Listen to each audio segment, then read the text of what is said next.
ఇల్లేమో దూరం, అసలే చీకటి, గాఢంధకారం. దారంతా గతుకులు, చేతిలో దీపం లేదు. కానీ గుండెల నిండా ధైర్యముంది. 12 ఏళ్ల క్రితం జనసేన ఆవిర్భావ సభలో పవన్ కళ్యాణ్ చెప్పిన డైలాగ్ ఇది. మధురైలో జరిగిన మురుగ భక్తర్గల్ మానాడులో సరిగ్గా అలాంటి డైలాగ్ని తమిళ వెర్షన్లో రిపీట్ చేశారు జనసేనాని. అచ్చమిల్లై అచ్చమిల్లై, భయం లేదు భయం లేదు అంటూ చెప్పిన డైలాగ్కు సభ హోరెత్తింది. సాధు మిరిండాల్ కాడు కొల్లాదు, సజ్జనుడికి సహనశీలికి ఆగ్రహం వస్తే అతడిని ఆపడం ఎవరి తరం కాదు అంటూ ఆయన కొట్టిన డైలాగ్కు ఆడియన్స్ నుంచి విశేష స్పందన లభించింది. తమిళనాడులో కూడా పవన్కు ఈ స్థాయిలో అభిమానులున్నారా అని ఆశ్చర్యపోయేలా సాగింది మధురై సభ. ఈ సభలో హిందూ వ్యతిరేక వాదులను, నాస్తికవాద పార్టీలను కడిగిపారేశారు. హిందూ ధర్మానికి వ్యతిరేకంగా నడుచుకుంటున్న అధికార డిఎంకేను చీల్చి చెండాడారు. முருக பெருமானுக்கு வணக்கம். எல்லோருக்கும் இந்த எக்ஸ்பீரியன்ஸ் இருக்கும். அதை நாம் பெருத்துப்படுத்தவில்லை. காரணம், நம் இந்துக்கள் செக்குலரிஸ்ட். ஒரு கிறிஸ்தவர் கிறிஸ்தவராக இருக்கலாம், ஒரு முஸ்லிம் முஸ்லிமாக இருக்கலாம். ஆனால் ஒரு ஹிந்து ஹிந்துவாக இருந்தாலே இவர்களுக்கு பிரச்சனை. ஒருவன் ஹிந்துவாக இருந்துவிட்டால் அவன் மதவாதி. இதுதான் இவர்களது போலீஸ் செக்குலரிசம். என் நம்பிக்கையை கொண்டாட எனக்கு உரிமை உள்ளது. அதை கேட்க நீங்கள் யார்? உங்கள் நம்பிக்கையை நாங்கள் கேள்வி கேட்கவில்லை. அதே நாகரிகத்தை நீங்கள் கடைபிடியுங்கள். என் மதத்துக்கு மரியாதையை கொடுக்க விட்டாலும் பரவாயில்லை, அவமரியாதையை செய்யாதீர்கள். முருகனை பற்றி கேள்வி கேட்கும் நீங்கள் அரேபியாவில் இருந்து வந்த மதங்கள் பற்றி இதே கேள்வியை நீங்க கேட்க முடியுமா? அதற்கான துணிச்சல் உங்களுக்கு ఉందా? ఊహించిన దానికంటే ఎక్కువగా విజయవంతమైన మానాడు సభ తమిళ రాజకీయాల్లోనే కాదు, దక్షిణాది రాజకీయాల్లోనే చర్చనీయాంశంగా మారింది. అసలు పవన్ కళ్యాణ్ ఈ సభకు ఎందుకు వెళ్లారు? మురుగ భక్తర్గల్ మానాడుకు బీజేపీకి సంబంధం ఏంటి? డిఎంకే నేతలు ఎందుకు విమర్శలు చేశారో తెలుసుకుందాం. ది హిందూ మున్నాని, విశ్వ హిందూ పరిషత్, బీజేపీతో సహా ఇతర హిందూ సంస్థలు సంయుక్తంగా నిర్వర్తించిన ఆధ్యాత్మిక సమ్మేళనమే మురుగ భక్తర్గల్ మానాడు. జూన్ 22న మధురైలో ప్రారంభమైంది. మనం సుబ్రహ్మణ్య స్వామి, కుమారస్వామి అని పిలుచుకునే శివపుత్రుడే మురుగన్. తమిళనాడులో కొలువైన 6 మురుగన్ పుణ్యక్షేత్రాలు సనాతన హైందవ ధర్మ క్షేత్రాలుగా వెలసిల్లుతున్నాయి. తెలుగు వాళ్లకు 7 కొండల స్వామిల, మలయాళీలకు అయ్యప్ప స్వామిల, తమిళులకు మురుగన్ ఆరాధ్య దైవం. మురుగన్ భక్తులను ఏకం చేయడం, సనాతన ధర్మాన్ని పరిరక్షించడం, హిందూ ఐక్యతను ప్రోత్సహించడం లక్ష్యంగా ఈ కార్యక్రమం ఏర్పాటు చేశారు. మధురైలో ప్రారంభమైన ఈ కార్యక్రమంలో 5 లక్షల మంది భక్తులు పాల్గొన్నారు. ఇటీవల కాలంలో డిఎంకే హిందూ వ్యతిరేక చర్యలు పెచ్చుమిరుతున్నాయి. ఈ నేపథ్యంలో హిందూ సంఘాలను ఏకం చేయడమే కాక తిరుప్పరకుండ్రం కొండను సికిందర్ హిల్గా పేరు మార్చే ప్రయత్నాలను వ్యతిరేకించడానికి మురుగ భక్తర్గల్ మానాడు ఒక వేదికగా మారింది. సనాతన ధర్మ పరిరక్షణకు తన వంతు కృషి చేస్తున్న నాయకుడిగా ఈ సమ్మేళనానికి పవన్ కళ్యాణ్ ముఖ్య అతిథిగా ఎంచుకున్నారు.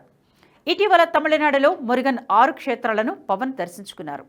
సనాతన ధర్మంపై డిఎంకే నాయకుడు ఉదయనిధి స్టాలిన్ వివాదాస్పద వ్యాఖ్యలను గతంలో విమర్శించారు. తమిళనాడు బీజేపీ అధ్యక్షుడు నైనార్ నాగేంద్రన్ మంగళగిరిలోని జనసేన కార్యాలయంలో పవన్ను కలిసి మానాడుకు వచ్చి కీలక ప్రసంగం చేయమని ఆహ్వానించారు. పవన్ తన సినిమా, రాజకీయ, ఆధ్యాత్మిక జీవితంలో తమిళనాడుతో గాఢమైన అనుబంధం ఉందని, తమిళ సంస్కృతి, మార్షల్ ఆర్ట్స్ను చెన్నైలో నేర్చుకున్నట్లు చెప్పారు. ఈ కార్యక్రమం ద్వారా హిందూ ఐక్యత, సాంస్కృతిక వారసత్వాన్ని ప్రోత్సహించేందుకు ఆయన పాల్గొన్నారు. మరి తమిళనాడు కార్యక్రమాలకు పవన్ కళ్యాణ్ని ఎందుకు పిలుస్తున్నారని డౌట్ రావచ్చు. తెలుగు సినిమా స్టార్గా తమిళనాడులో కూడా పవన్కు అభిమానులున్నారు. పైగా జనసేన ఎన్డీఏ కూటమిలో ఉంది. మొన్నటి ఏపీ అసెంబ్లీ ఎన్నికల్లో ఎన్డీఏ విజయం వెనుక ఆయన కీలక పాత్ర పోషించారు. 2019 అసెంబ్లీ ఎన్నికల్లో పార్టీ అధినేత అయినప్పటికీ 2 చోట్ల ఘోరంగా ఓడిపోయారు పవన్ కళ్యాణ్. 5 ఏళ్లు తిరిగేసరికి 2024 ఎన్నికల్లో 100% స్ట్రైక్ రేట్తో దేశ రాజకీయాల్లో సంచలనం సృష్టించారు. 151 అసెంబ్లీ స్థానాలతో కనీ విని ఎరుగని రీతిలో గెలిచిన వైసీపీని చెప్పి మరి అధః పాతాళానికి తొక్కడంలో కీలక పాత్ర పోషించారు. జగన్ గుర్తుపెట్టుకో, అర్ధపాతాళానికి తొక్కకపోతే నా పేరు పవన్ కళ్యాణే కాదు, మా పార్టీ జనసేనే కాదు, మర్చిపోకు. ఏపీలో ఎన్డీఏ కూటమి గెలుపులో పవన్ ప్రధానాస్త్రంగా ఉపయోగపడ్డారు. అందుకే పవన్కు ఇటు రాష్ట్రంలో సీఎం చంద్రబాబు, అటు కేంద్రంలో ప్రధాని నరేంద్ర మోదీ, అమిత్ షాలు పెద్ద ఎత్తున ప్రయారిటీ ఇస్తున్నారు. ఎక్కడ ఎన్నికలు జరిగినా స్టార్ క్యాంపెయినర్గా పవనే ముందుంటున్నారు. ఇందుకు మహారాష్ట్రలో పవన్ చేసిన ఎన్నికల ప్రచారమే తార్కాణం. ఆయన ప్రచారం చేసిన ప్రతి చోట బీజేపీకి విజయం దక్కింది. అంతకుముందు కర్ణాటక ఎన్నికల ప్రచారానికి కూడా వెళ్లారు. ఇప్పుడు తమిళనాడు వంతు వచ్చింది. దక్షిణాదిలో ఎన్డీఏకు ఇప్పుడు సెంటర్ ఆఫ్ అట్రాక్షన్గా మారారు. సనాతన ధర్మ పరిరక్షణకు గళమెత్తిన పవన్ ఇప్పుడు కమలనాథులకు ప్రధాన ఆయుధంగా మారారు. గతంలో తిరుపతి లడ్డు వివాదంలో ఉదయనిధి స్టాలిన్ సనాతన ధర్మ వ్యాఖ్యలపై పవన్ బలంగా స్పందించారు. ఇది తమిళనాడులో హిందూ భావజాలంతో ముడిపడిన ఓటర్లను ఆకర్షించింది. దీంతో 2026 తమిళనాడు ఎన్నికల్లో ఎన్డీఏ కూటమిని బలోపేతం చేయడానికి పవన్ను వ్యూహాత్మకంగా రంగంలోకి దింపింది బీజేపీ. మరి తమిళనాడు రాజకీయాల్లో పవన్ కళ్యాణ్ ప్రభావం చూపించగలరా? అక్కడ బీజేపీ ప్రభావం ఎంత తెలుసుకుందాం. తమిళనాడులో డీఎంకే, ఏఐఏడీఎంకే ఆధిపత్యం ఉన్నప్పటికీ బీజేపీ తన ప్రభావాన్ని క్రమంగా పెంచుకుంటుంది. 2024 లోక్సభ ఎన్నికల్లో బీజేపీ ఒంటరిగా పోటీ చేసి 11.24% ఓట్ షేర్ సాధించింది. కానీ ఒక్క సీటు గెలవలేదు. డీఎంకే కాంగ్రెస్ కూటమి 39 సీట్లలో 22 చోట్ల విజయాన్ని సాధించింది. బీజేపీ మురుగన్ వంటి తమిళ దేవతలను, సాంస్కృతిక గుర్తింపును ఉపయోగించి హిందూ ఓటర్లను ఆకర్షించే వ్యూహం అనుసరిస్తోందని విశ్లేషకులు భావిస్తున్నారు. ఇక్కడ మనం మరో విషయాన్ని కూడా గమనించాలి. బెంగాల్ అసెంబ్లీ ఎన్నికల్లో బీజేపీ హిందుత్వవాదాన్ని బలంగా వినిపించింది. అయినప్పటికీ బెంగాలీలు మమతా బెనర్జీకే పట్టం కట్టారు. బీజేపీ హిందుత్వవాదాన్ని కౌంటర్ చేసేందుకు దీదీ కాళీమత జపం చేశారు. లోకల్ గార్డ్ను హైలైట్ చేసి హిందువుల ఓట్లను కొల్లగొట్టారు. దీంతో కమలనాథులకు మరోసారి చుక్కెదురైంది. బెంగాల్ ఫార్ములా బెడ్స్ కొట్టడంతో తమిళనాడు విషయంలో బీజేపీ జాగ్రత్త పడింది.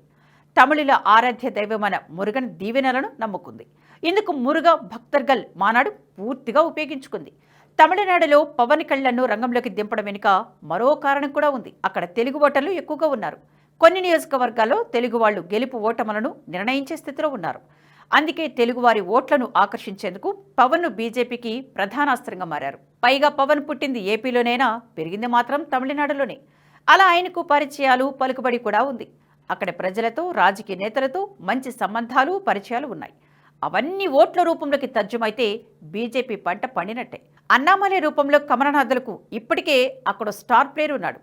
అతడికి పవన్ కళ్యాణ్ చరిష్మా తోడై అన్నా డీఎంకే పొత్తు కూడా కలిసి వస్తే డీఎంకేకు చెక్ పెట్టవచ్చని బీజేపీ అధిష్టానం భావిస్తోంది. స్టాలిన్, విజయ్, ఉదయనిధి వంటి డీఎంకే స్టార్లను తట్టుకొని పవర్ స్టార్ ఏ మేరకు విజయం సాధిస్తారో చూడాలి.